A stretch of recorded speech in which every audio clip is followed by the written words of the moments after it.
Hello friends, welcome to Shri education. So friends, आज है 18 दिसंबर। तो 18 दिसंबर के आपके जितने भी इम्पोर्टेंट करंट अफेयर होंगे वो सब हम इस वीडियो में डिस्कस करेंगे। और अगर आप लोगों को इसका पीडीएफ चाहिए तो पीडीएफ का जो लिंक है वो आपको वीडियो के डिस्क्रिप्शन बॉक्स में गिवन है। उस लिंक पर क्लिक करके टेलीग्राम एप्लीकेशन पर जाकर आप इसका पीडीएफ ले सकते हैं। और जैसे कि आप लोग जानते हैं कि कल जब हमने 17 दिसंबर के करंट अफेयर्स पढ़े थे तो लास्ट में आपको एक टेस्ट क्वेश्चन दिया गया था। सबसे पहले वो टेस्ट डिस्कस करेंगे, उसके बाद हम स्टार्ट करेंगे आज के यानी कि 18 दिसंबर के करंट अफेयर्स। सो चलिए देख लेते हैं कल का आपका टेस्ट क्वेश्चन कौन सा था। तो कल का आपका टेस्ट क्वेश्चन था कि हाल ही में अब्देल मजीद तैबूने किस देश के नए राष्ट्रपति बने हैं। तो अब्देल मजीद तैबूने ये हाल ही में अल्जीरिया के नए राष्ट्रपति बने हैं। आपका सी ऑप्शन सही था और काफी स्टूडेंट ने इसका आंसर सही दिया था, प्लस अल्जीरिया देश के बारे में भी बताया था। और अब हम स्टार्ट करने जा रहे हैं आज के करंट अफेयर्स। और आज का सबसे पहला और इम्पोर्टेंट आपका करंट अफेयर है कि किसे हाल ही में भारत का अगला थल सेना प्रमुख चुना गया है। यहाँ पर क्वेश्चन ध्यान दीजिए, अभी इन्हें चुना गया, ठीक है, बने नहीं आएंगे। तो हमारे जो अगले थल सेना प्रमुख होंगे उनका नाम है मनोज मुकुंद नरवाने, यानी कि ए ऑप्शन आपका सही है। मनोज मुकुंद नरवाने होंगे हमारे नए थल सेना प्रमुख। इनसे पहले कौन है, यानी कि प्रेजेंट में कौन है, तो प्रेजेंट में है बिपिन रावत। बिपिन रावत हमारे प्रेजेंट में थल सेना प्रमुख हैं। और आपको बता दूं कि जो बिपिन रावत है ना, ये 31 दिसंबर को अपना पद छोड़ेंगे और उसके बाद नए बनेंगे मनोज मुकुंद नरवाने। ये नाम आपको याद रखने दो। यहाँ पर देखिए थल सेना की बात चल रही तो मैंने आपको थल सेना प्रमुख का नाम बता दिया, ठीक है, और कौन नए बनेंगे वो भी बता दिया। साथ ही में आपको हमारी जो दो और सेनाएं हैं जैसे कि हमारी वायुसेना और हमारी नौसेना, उनके भी प्रमुख का नाम पता चाहिए। तो हमारे नौसेना प्रमुख है करमवीर सिंह और हमारे वायुसेना प्रमुख है RK सिंह भदौरिया।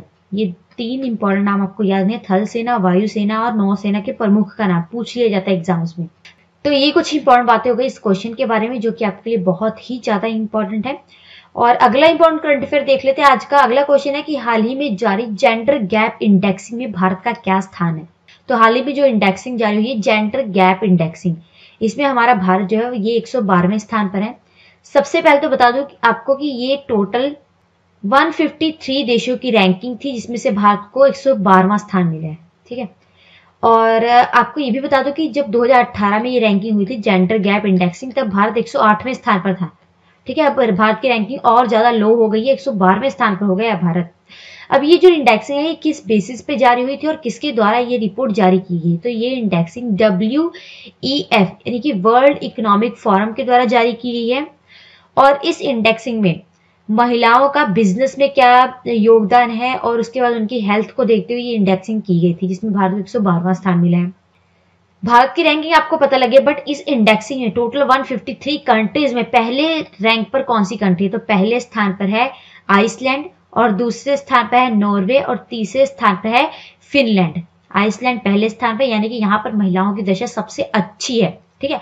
और लोएस्ट रैंकिंग भी आपको पता होनी चाहिए, तो 153 यानी कि सबसे खराब जो प्रदर्शन है इस रैंकिंग में ये येमेन देश का है। येमेन एक कंट्री है, उसका सबसे खराब प्रदर्शन है, 153 रैंकिंग पे है ये, ठीक है। और 152 रैंकिंग पे है ईरान और उसके बाद 151 रैंकिंग पे है पाकिस्तान, ठीक है। ये लास्ट 3 रैंकिंग याद रखनी है और फर्स्ट 3 रैंकिंग याद रखनी है, प्लस भारत की रैंकिंग याद रखनी है।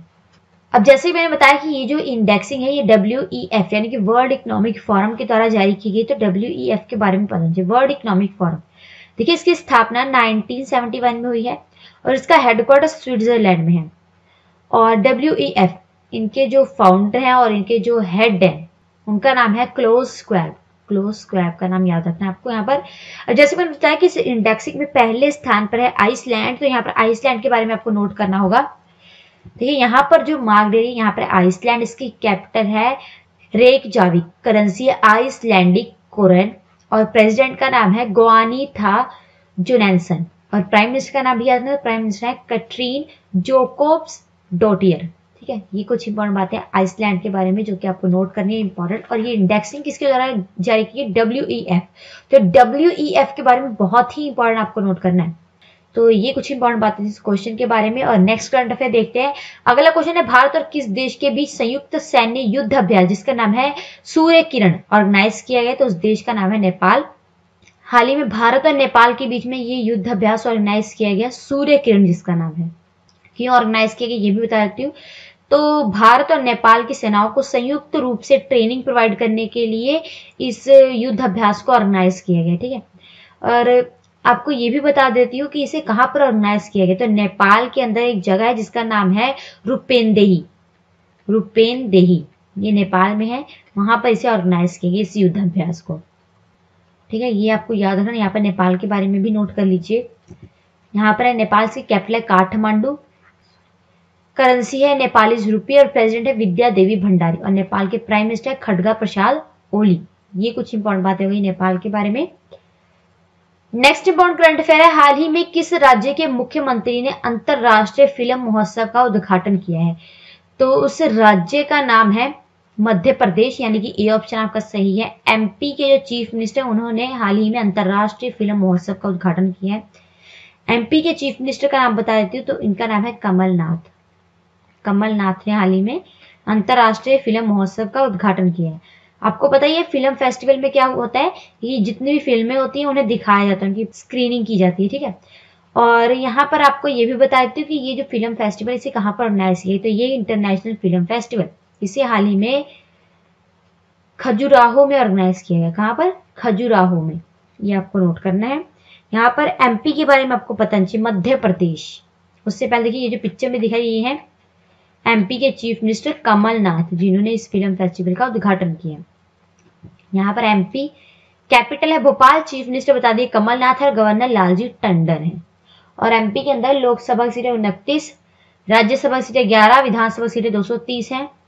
एमपी का फ्लोट डांस है गिरिधा और नेशनल पार्क है माधव नेशनल पार्क। ये कुछ इंपॉर्टेंट बातें हो गई एमपी के बारे में। नेक्स्ट क्वेश्चन है, हाल ही में यूएन यानी कि संयुक्त राष्ट्र यूनाइटेड नेशन ने किस देश के लोगों की मदद करने के लिए हमारे भारतीय शांति सैनिकों को सम्मानित किया गया? तो उस देश का नाम है दक्षिण सूडान। हाल ही में दक्षिण सूडान के नागरिकों की हेल्प की है हमारे भारतीय शांति सैनिकों ने, तो इसीलिए इन्हें यूएन के द्वारा सम्मानित किया जाएगा, संयुक्त राष्ट्र पदक से सम्मानित किया जाएगा इन्हें, ठीक है। किस पदक से? संयुक्त राष्ट्र पदक से सम्मानित किया जाएगा हमारे भारतीय शांति सैनिकों को, ये आपको नोट करना है। और यहाँ पर यूएन के बारे में बताते हैं, यूनाइटेड नेशन यानी कि संयुक्त राष्ट्र। बहुत बार बताया गया आपको, जितनी बार भी डेट वाले क्वेश्चन पढ़ाते हैं साथ में यूएन के बारे में जरूर बताया जाता है आपको। तो देखिए यूएन, इसकी स्थापना 1945 में हुई है और हेडक्वार्टर इसका न्यूयॉर्क में है यूएन का। और सेक्रेटरी जनरल है एंटोनियो गुटरेस और डिप्टी जनरल सेक्रेटरी कौन है? तो उनका नाम है अमीना जे मोहम्मद। ये कुछ इंपॉर्टेंट बातें आपको नोट करनी है यूएन के बारे में। दक्षिण सूडान के बारे में भी देख लेते हैं। तो देखिए यहाँ पर दक्षिण सूडान यानी कि साउथ सूडान, कैपिटल है जुबा, करेंसी है साउथ सूडानिश पाउंड और प्रेसिडेंट है सल्वा किर मायाडिट। ये कुछ इंपॉर्टेंट बातें हैं साउथ सूडान के बारे में। नेक्स्ट इंपॉर्टेंट करंट अफेयर है कि प्रधानमंत्री ग्राम सड़क योजना में बेहतर प्रदर्शन करने के लिए किस राज्य को राष्ट्रीय पुरस्कार दिया जाएगा? तो प्रधानमंत्री ग्राम सड़क योजना के तहत बेहतर प्रदर्शन करने के लिए हाल ही में जम्मू एंड कश्मीर, आपको पता है यूनियन टेरिटरी है जम्मू एंड कश्मीर, इसे हाल ही में राष्ट्रीय पुरस्कार से सम्मानित किया जाएगा। ये जो योजना है प्राइम मिनिस्टर नरेंद्र मोदी जी के द्वारा शुरू की गई थी, इसमें सबसे अच्छा प्रदर्शन किया है जम्मू एंड कश्मीर में। अब आपको ये भी बता देती हूँ कि इस राज्य को यानी कि जम्मू एंड कश्मीर को ये जो पुरस्कार है राष्ट्रीय पुरस्कार, ये किसके द्वारा दिया जाएगा? तो हमारे जो ग्रामीण विकास मंत्रालय के मंत्री हैं उनके द्वारा ये पुरस्कार दिया जाएगा। मंत्री कौन है ये भी बताते, तो हमारे ग्रामीण विकास मंत्रालय के मंत्री हैं नरेंद्र सिंह तोमर। क्या नाम है उनका? नरेंद्र सिंह तोमर। नाम याद रखना आपको, हमारे ग्रामीण विकास मंत्रालय के मंत्री का नाम बहुत ही इंपॉर्टेंट है। जम्मू एंड कश्मीर के बारे में बता देती हूँ। देखिए जम्मू एंड कश्मीर से रिलेटेड आपको एक और करंट अफेयर पढ़ाया गया था ना, बहुत ही इंपॉर्टेंट है, आपको पता ही होगा कि हाल ही में जम्मू एंड कश्मीर से जो आर्टिकल 370 था ये हटा लिया गया था, जिसके बाद जम्मू एंड कश्मीर को दो पार्ट्स में डिवाइड किया गया था। लद्दाख, एक पार्ट है लद्दाख और दूसरा है जम्मू एंड कश्मीर। तो न्यू मैप में आप लोग देख लीजिएगा जम्मू एंड कश्मीर कहाँ पर है, उसकी कैपिटल है श्रीनगर।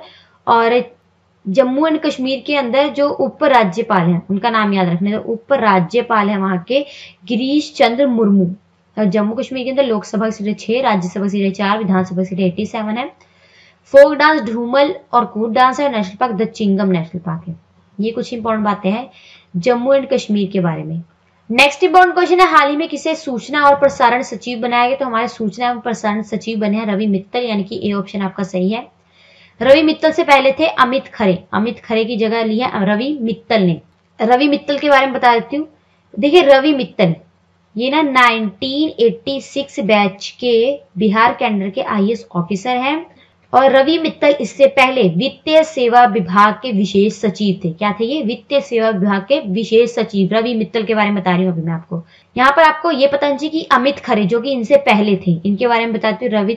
अमित खरे जो थे, ये अमित मित्तल से पहले सूचना एवं प्रसारण सचिव थे, पर अब अमित खरे को उच्च शिक्षा विभाग का सचिव बनाया गया। ठीक है, अमित खरे अब प्रेजेंट में उच्च शिक्षा विभाग के सचिव हैं, रवि मित्तल प्रेजेंट में सूचना एवं प्रसारण मंत्रालय के सचिव हैं। ठीक है, और जो रवि मित्तल है ये इससे पहले सूचना एवं प्रसारण सचिव से बनने से पहले वित्त सेवा विभाग के विशेष सचिव थे, और अमित खरे इससे पहले सूचना एवं प्रसारण सचिव थे। ये आपको नोट करना है। और यहाँ पर एक और इंपॉर्टेंट क्वेश्चन बता देती हूँ आपको, इससे पहले करंट अफेयर पढ़ाया ही था मैंने आपको कि हाल ही में वित्त मंत्रालय के जो व्यय सचिव बने उनका नाम भी याद रखना है। तो वित्त मंत्रालय के व्यय सचिव बने टीवी सोमनाथन। ये 3 आपको नाम याद रखने हैं और इनकी पोस्ट याद रखनी है, बहुत ही इंपॉर्टेंट है। तो ये कुछ इंपॉर्टेंट बातें हो गई इस क्वेश्चन के बारे में। नेक्स्ट इंपॉर्टेंट क्वेश्चन है कि मेघालय के राज्यपाल का अतिरिक्त पदभार किसने संभाला है? तो मेघालय के जो राज्यपाल का अतिरिक्त पदभार है ये हाल ही में RN रवि को सौंपा गया है, यानी कि बी ऑप्शन आपका सही है। सबसे पहले देखिए पिक्चर में जो दिखाई दे रही है RN रवि। तो देखिए RN रवि ये आपको बता दूं कि ये प्रेजेंट में नागालैंड के भी गवर्नर हैं, नागालैंड के भी गवर्नर है, और अब इन्हें मेघालय के गवर्नर का भी अतिरिक्त पदभार दिया गया है, क्योंकि मेघालय के जो गवर्नर थे तथागत रॉय, मैंने आपको बताया तथागत रॉय मेघालय के गवर्नर है, ये कुछ दिनों के लिए छुट्टी पर है, तब तक के लिए RN रवि उनका पद संभालेंगे। ठीक है, ये आपको नोट करना है। मेघालय के बारे में यहाँ पर बता देती हूँ क्वेश्चन में। यहाँ पर मेघालय की capital Shillong, chief minister Conrad Sangma और गवर्नर तथागत रॉय हैं, पर अभी हाल ही में जो टेम्परेरी में इस पदभार संभाला है उनका नाम है RN रवि। ये आपको नोट करना है। उसके बाद मेघालय के अंदर लोकसभा की सीटें 2, राज्यसभा सीटें 1, विधानसभा सीट 60 है। मेघालय का फोक डांस आपको नोट करना है। तो फोक डांस है बांग्ला, और नेशनल पार्क है नोकरेक नेशनल पार्क। ये कुछ इंपॉर्टेंट बातें हो गई मेघालय के बारे में। और सेकेंड लास्ट क्वेश्चन देख लेते हैं। तो सेकेंड लास्ट क्वेश्चन है बार कोडिंग सॉफ्टवेयर जिसका नाम है तराकिया। ये सॉफ्टवेयर का नाम है तराकिया। ठीक है, इसे अपनाने वाला देश का पहला राज्य कौन सा बना है? तो हाल ही में हरियाणा पुलिस ने इस बार कोडिंग सॉफ्टवेयर को अपनाया जिसका नाम है तराकिया। ये जो सॉफ्टवेयर होगा ना, ये सैंपल्स वगैरह चेक करने में हेल्प करेगा। और इस सॉफ्टवेयर के बारे में बताती हूँ कि इस सॉफ्टवेयर को किसने विकसित किया है। तो इस सॉफ्टवेयर को विकसित किया है अमित मिश्रा ने। अमित मिश्रा का नाम बहुत ही इंपॉर्टेंट है, एग्जाम से पूछ लिया जाता है।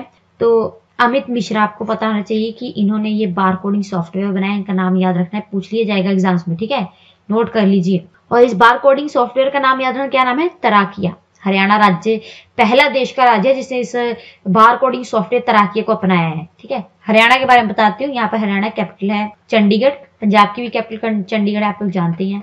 और हरियाणा के चीफ मिनिस्टर मनोहर लाल खट्टर है और गवर्नर सत्यदेव नारायण आर्य है। और हरियाणा के अंदर लोकसभा की सीटें 10, राज्यसभा की सीटें 5, विधानसभा की सीटें 90 हैं।